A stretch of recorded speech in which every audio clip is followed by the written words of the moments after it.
नरेंद्र मोदी यांच्या सुरक्षेसाठी महिन्याला लाखो रुपयांचा खर्च केला जातो. मोदींच्या सुरक्षेची जबाबदारी ही एस-पी-जी म्हणजे स्पेशल प्रोटेक्शन ग्रुप कमांडोकडे असते. पण तुम्ही नोटीस केलंय का, जेव्हा मोदी रोड शो करत असतात किंवा एखाद्या कार्यक्रमाला जातात, तेव्हा त्यांच्या बॉडीगार्डच्या हातात नेहमी एक काळी ब्रीफकेस असते. पण या ब्रीफकेसमध्ये नेमकं काय असते हे तुम्हाला माहीत आहे का?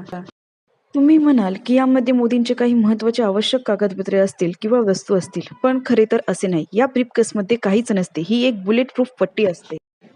तिला पोर्टेबल बुलेट प्रूफ शील्ड किंवा पोर्टेबल फोल्डेड बॅलिस्टिक शील्ड असे म्हणतात. या ब्रीफकेसच्या वरच्या बाजूस एक बटन असते. ते दाबताच बॅग मोकळी होऊन एक लांब लचक बुलेट प्रूफ शीट तयार होते. जर मोदींवर अचानक कोणी हल्ला केला तर हे कमांडो मोदींच्या चारही बाजूनी हे शील्ड घेऊन उभे राहतात. शिवाय प्रतिहल्ल्यासाठी छोटीशी एक बंदूक सुद्धा असते. अशी बॅग फक्त मोदीच वापरत नाही, तर जवळपास प्रत्येक मोठ्या सेलिब्रिटींचे गार्ड वापरतात, जेणेकरून त्या व्ही-आय-पी व्यक्तीचा जीव वाचवता येईल.